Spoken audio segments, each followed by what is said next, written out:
They can tell you it's at 8, but everybody will come at 10. I think it's easier to make a German friend than a white Mexican. No, I would never be part of them. If they say pica un poco, it's the fire.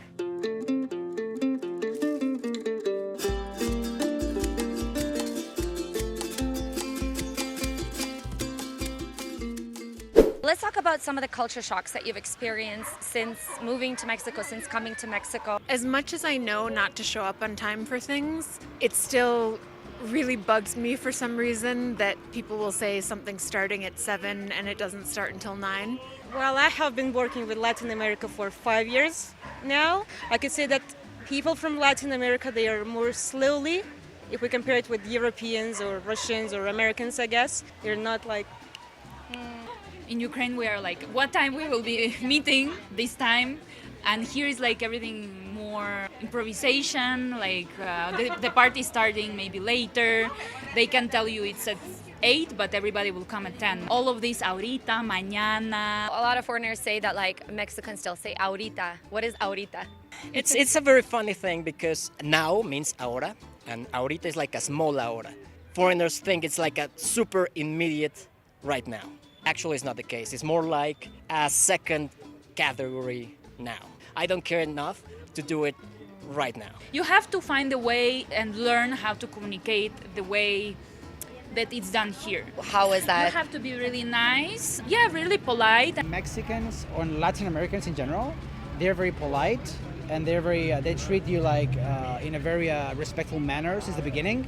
And we Spanish are more frank, more direct, more like, I don't give a damn, shut up. When you entering the elevator, people tell you con permiso, buenas tardes, or people on the street saying hi. And in Ukraine, we are more strict. We don't say, even sometimes to neighbors, we don't say hi. It's not so much in the cultures. It's very cultural. Here we tend to greet people when we are on the streets, or even if you're eating, they will tell you like buen provecho, which is bon appetit. Even if we don't know each other, it's just like a nice thing to say to others. Yeah, it's considered rude if you just come straight to the point. There's some occasions where it can be accepted. It's an emergency, or they have actually pissed you off, because that's also happening, that you say and you've tried politely and it's not responding, and they will probably be offended, but they will do it straight away. For example, I got pretty annoyed by the fact not when they say hello, but when they say goodbye. So they say goodbye, like health to your family, health to you, have a nice day, I hope you will spend nice weekends. And I'm just like, okay, maybe we could stop it and just like end this conversation. In my opinion, it's the best thing in this here. I mean, I hate Russia for, we're speaking a lot about business, but okay, we are living still and business should be fun.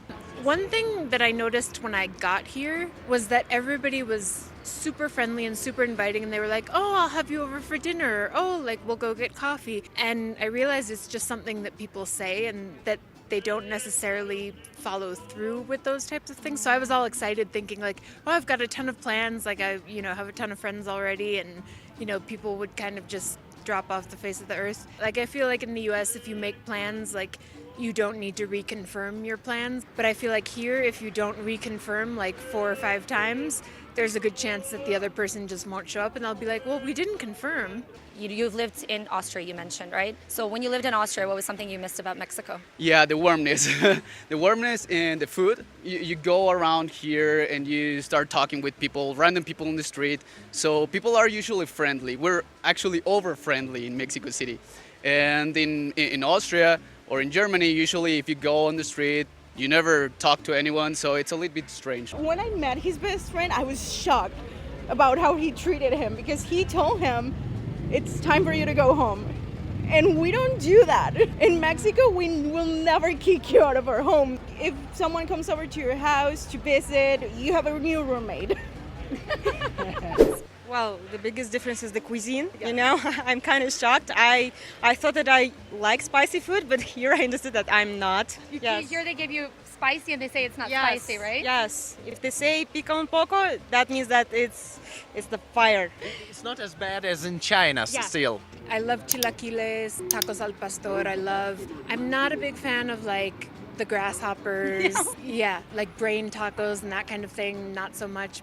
That's another thing. Different regions have different meals. Especially for the European audience, it's important to notice that Mexico is not like, say, France.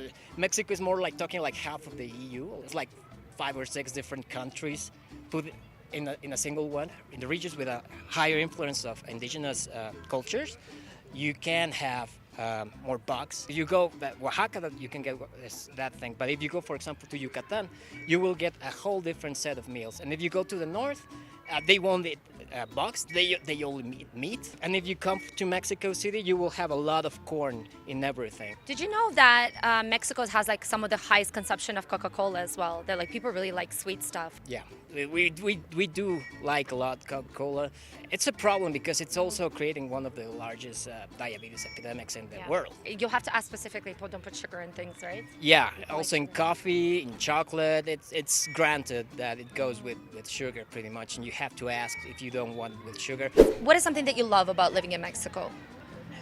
Everything. When you live long time here, you don't like this and that, like in every country, yeah? But in general, I like the weather here, I like the food, the people, the lifestyle.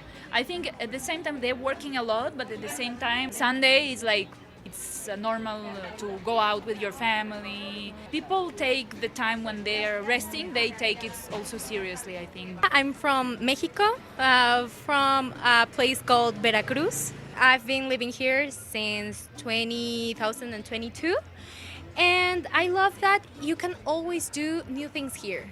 It's like you never get bored. I love the fact that I can go to a mercado and get fresh fruit and veggies, and it's not that expensive. I just made a lot of friends here, and I really love the city. I love the weather. The people are great. The food is great. So I kind of didn't feel like there was a big pull, like, to go back. The climate, the freedom here, because this country is more free than the country where I'm from. Also, I like the opportunities that Mexico can give you, and it's some kind of gates to all Latin America. The networking here is great. Mexicans are very friendly to foreigners. Friendly, especially when I start to speak Spanish. Yo hablo español un poco. Yo hablo español como niño.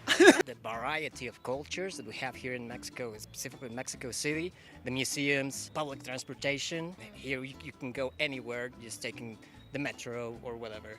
Mexico City is like 5 different cities all mixed up together. When I came to Mexico, I was expecting a way more rural area, a way more folkloric area. But then not long ago, I went to Mexico City, and I thought that I was literally in the streets of Madrid.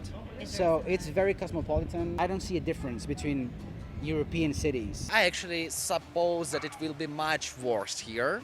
Much dirty, more crime, etc., etc. I was robbed one time actually here, but still, it was pretty nice robbery. Did they apologize to you, or what happened? No, actually, I kicked back my phone with screams that I'm Russian and you will have a problems. And they gave me back my phone, but take wallet. What is something that frustrates you about living in Mexico? I think the pollution in Mexico City. The pollution, because pollution make feel people sick, like with allergies, and I deal with that a lot.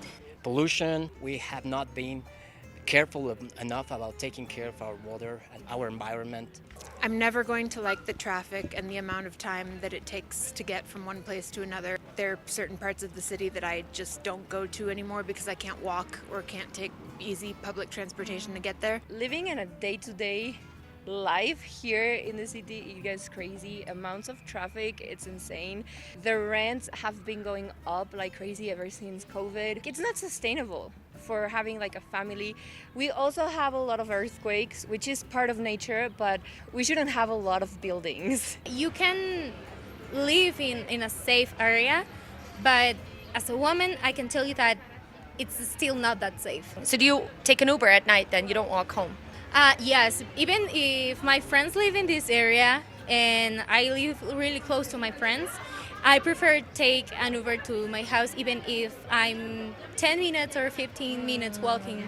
People here tend to be, they want to show that they have money, or they're like bigger, better, stronger than you. Also, it's a little bit of a macho culture sometimes. Overall, I think if you have money, you can live very good in Mexico. If you don't have money, It's a little bit frustrating. Well, I also worked in a Mexican company. I felt it like you have a jefe and they have more power. Like you have to wait a lot, and here people are working a lot. Actually, Mexicans, they have a lot of working hours. I think after only 1 year, you have like 5 days of vacation a year. Only after you complete the whole year.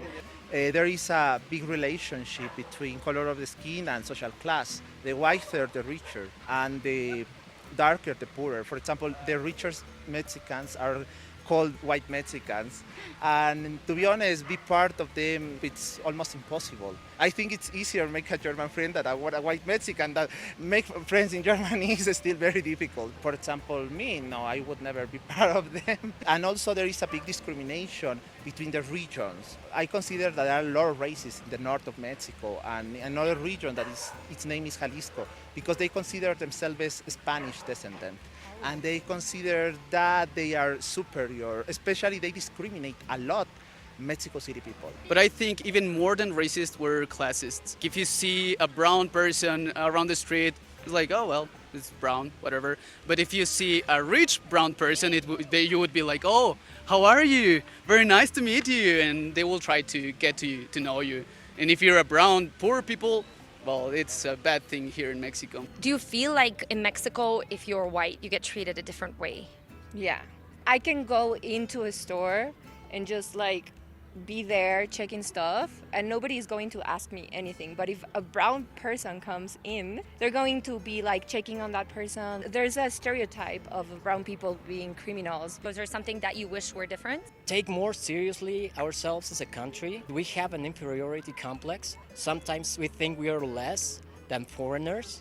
Sometimes we think that our country is less than Europe, the US, or Canada. And having been in all of those places, I can absolutely 100% guarantee that we have nothing to ask from anybody. How has Mexico changed you as a person? I think it's definitely made me more patient. You learn to work systems a little bit better. So I think it's made me like a little bit more savvy on like how to get things done. Do you feel like Mexico's changed you at all?